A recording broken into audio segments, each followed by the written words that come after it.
రాష్ట్రంలో కరువు పరిస్థితులను ఎదుర్కోవడంలో కాంగ్రెస్ ప్రభుత్వం పూర్తిగా విఫలమైందని, ముఖ్యమంత్రి రేవంత్ రెడ్డికి నీటి నిర్వహణపై చిత్తశుద్ధి గాని అవగాహన గాని లేదని మాజీ మంత్రి బీఆర్ఎస్ ఎమ్మెల్యే జగదీష్ రెడ్డి ఆరోపించారు. నల్గొండ జిల్లా బీఆర్ఎస్ పార్టీ కార్యాలయంలో సోమవారం నిర్వహించిన విలేకరుల సమావేశంలో ఆయన మాట్లాడారు. మరో 15 రోజులలో రాష్ట్రంలోని ప్రధాన రిజర్వాయర్లో నీటి నిల్వలు పూర్తిగా తగ్గిపోయే పరిస్థితి ఉందని, గోదావరి నదిలో సముద్రంలోకి వృధాగా వెళ్తున్న నీటిని వినియోగించుకునే సామర్థ్యం ప్రభుత్వానికి లేదని విమర్శించారు. రాష్ట్రంలో కరువు పరిస్థితులను ఎదుర్కోవటంలో కాంగ్రెస్ ప్రభుత్వం పూర్తిగా విఫలమైందని, ముఖ్యమంత్రి రేవంత్ రెడ్డికి నీటి నిర్వహణపై చిత్తశుద్ధి గాని అవగాహన గాని లేదని మాజీ మంత్రి బీఆర్ఎస్ ఎమ్మెల్యే జగదీశ్వర్ రెడ్డి ఆరోపించారు. నల్గొండ జిల్లా బీఆర్ఎస్ పార్టీ కార్యాలయంలో సోమవారం నిర్వహించిన విలేకరుల సమావేశంలో ఆయన మాట్లాడారు. మరో 15 రోజుల్లో రాష్ట్రంలోని ప్రధాన రిజర్వాయర్లలో నీటి నిల్వలు పూర్తిగా తగ్గిపోయే పరిస్థితి ఉందని, గోదావరి నదిలో సముద్రంలోకి వృధాగా వెళ్తున్న నీటిని వినియోగించుకునే సామర్థ్యం ప్రభుత్వానికి లేదని విమర్శించారు. బీఆర్ఎస్ ప్రభుత్వ హయాంలో తీవ్ర కరువు పరిస్థితుల్లోనూ నాగార్జున సాగర్ కింద రైతులకు సాగునీరు అందించామని గుర్తు చేశారు. వ్యవసాయాన్ని పూర్తిగా నిర్లక్ష్యం చేస్తుందని ఆరోపించారు. ఇరిగేషన్ మంత్రి ఉత్తమ్ కుమార్ రెడ్డిపై కూడా జగదీష్ రెడ్డి తీవ్ర విమర్శలు చేశారు. కాళేశ్వరం ప్రాజెక్టుపై మంత్రి చేస్తున్న వ్యాఖ్యలన్నీ అసత్యాలేనని, తాను వినియోగించిన ల్యాప్టాప్ సంబంధిత డేటాను బహిర్గతం చేస్తే కాళేశ్వరం ప్రాజెక్టు గొప్పతనాన్ని ఆధారాలతో నిరూపిస్తానని సవాల్ విసిరారు. దమ్ముంటే బహిరంగ చర్చకు రండి అంటూ ఉత్తమ్కు సవాల్ చేశారు. కన్నేపల్లి పంప్ హౌస్ను వెంటనే ప్రారంభించి నీటిని తరలించే అవకాశం ఉందని, ఎస్ఆర్ఎస్పీ సహా పలు ప్రాంతాలకు సాగునీరు అందించవచ్చని పేర్కొన్నారు. ప్రభుత్వం వెంటనే మేల్కొని తాగునీటి సంక్షోభ నివారణకు అత్యవసర చర్యలు చేపట్టాలని కోరారు. వాస్తవానికి అది అధికారుల మీటింగ్, అధికారులతో పెట్టిన సమావేశం. నేను ఎప్పుడు కూడా మీకు తెలుసు, గత 12 సంవత్సరాల కాలంలో అధికారుల మీటింగ్లలో నేను రాజకీయాలు మాట్లాడలే. 10 ఏళ్లలో నల్గొండలో కనీసం ఒక 200 పైన సమావేశాలు పెట్టుంటాను. రివ్యూ మీటింగులు, అన్ని రకాల మీటింగులు. ఏ ఒక్కరోజు కూడా నేను రాజకీయాలు మాట్లాడను. అధికారిక వేదికల్ని ఎప్పుడు కూడా నేను దుర్వినియోగం చేయలేదు.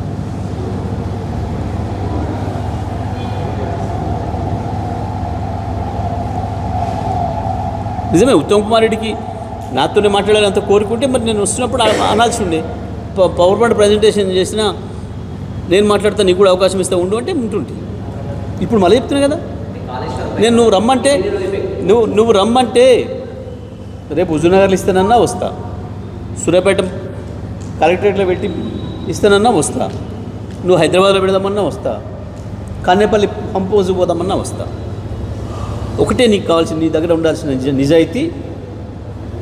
నువ్వు ఏ సిస్టమ్ అయితే వాడి నువ్వు చెప్తావో అదే సిస్టమ్ నాకు. నేను ఇంకోటి తీసుకొచ్చి తయారు చేస్తాను కూడా అనడం లేదు. దాంతోనే చెప్తా కాళేశ్వరం గొప్పతనం ఏందో, కేసీఆర్ సృష్టించిన అద్భుతం ఏందో దాంతోనే చెప్తా. నేను వేరే ఏం తయారు చేయను. నువ్వు చేసుకొచ్చింది ఎట్లా నీళ్ళు ఇవ్వచ్చో తెలంగాణ ప్రజలకు ఇంచుమించు అర్థమయ్యేటట్టు చెప్తా. సిద్ధంగా ఉంటే ఉత్తమ్ కుమార్ పిలువు. దేని మీద రివ్యూ మాట్లాడింది ఏంది, అధికారులకు మీరు ఇచ్చిన ఇన్స్ట్రక్షన్స్ ఏంది, 3 మంత్రులు కలిసి జిల్లా ప్రజలకు ఏం ఊరట ఇచ్చిండ్రు, ఒకటంటే ఒకటేమైనా.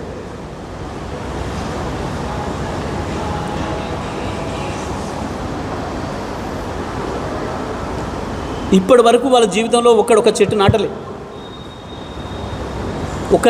ఇప్పటి వరకు.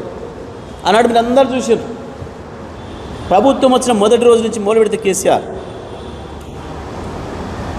చావు పోయినా చెట్టే నాటినాం, పెళ్ళి పోయినా చెట్టే నాటినాం, పుట్టికకు పోయినా పెళ్ళి అదే నాటినాం, ఇంకో దానికి పోయినా అదే నాటినాం. చెట్టు నాటని రోజు లేదు. మేమెవరో మంత్రులు ఎమ్మెల్యేలు కాదు, మొత్తం యావత్ తెలంగాణ ప్రజానికి, స్కూల్ పిల్లల నుంచి పెన్షన్లు తీసుకునే వృద్ధుల వరకు ప్రతి అధికారి, ప్రతి ప్రభుత్వ సిబ్బంది మీతో సహా అందరితో మొక్కలు నాటించడం.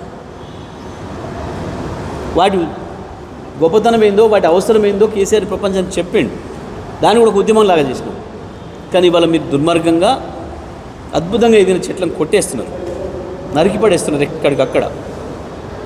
మిమ్మల్ని చూసి మీకు కొంతమంది అవినీతి అధికారులు కనీసం మేము పవర్ లైన్ల కింద పోతే కూడా ప్రూనింగ్ చేసినాం తప్ప చెట్టు కొమ్మ ముట్టుకొనియలే. కానీ వాళ్ళ మొదట్లతో కొట్టి పడేసేస్తున్నారు. దుర్మార్గం. సోయి లేదు, జ్ఞానం లేదు.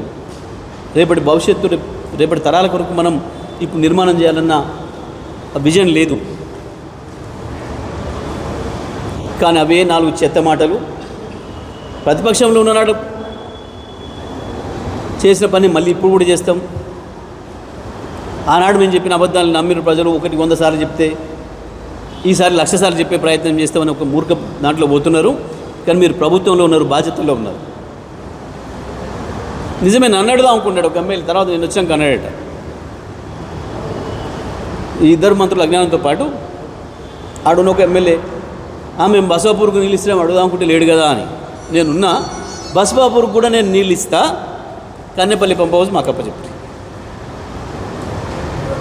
కన్నేపల్లి పంప్ హౌస్ మాకు అప్పచెప్పుని, బసవాపూర్కు నీళ్ళు ఇస్తాం. నీ ఉత్తమ్ కుమార్ రెడ్డి ప్రాతినిధ్యం వహించిన నియోజకవర్గం హుజూర్ నగర్ కూడా మా అంచులున్న పొలాలు ఏవైతున్నాయో ఆ రైతులకు తెలుసు, వాళ్ళకు కూడా వస్తాయి నీళ్ళు. మా పెనుబాడు మండలంలో అంచులున్న ప్రతి మడికి నీళ్ళు వస్తాయి. ఆ రైతులకు బాగా తెలుసు. ఇంకా నీకంటే ఇస్తాం. మేము ఏదైతే మాట చెప్పినామో, కేటీఆర్ గారు కన్నేపల్లి పంప్ హౌస్ సందర్శించినాడు ఏదైతే మాట చెప్పినరో ఆ మాట మీద ఇప్పటికి కూడా ఉన్నాం. టీఆర్ఎస్ పార్టీగా తప్పకుండా కన్నేపల్లి ఇప్పుడు ఇవాళ కరువు సందర్భంగా మీరు రివ్యూ పెట్టిరో ఈ సందర్భంగా నేను మళ్ళీ విజ్ఞప్తి చేస్తున్నా, డిమాండ్ చేస్తున్న ప్రభుత్వాన్ని. మొట్టమొదటిది వెంటనే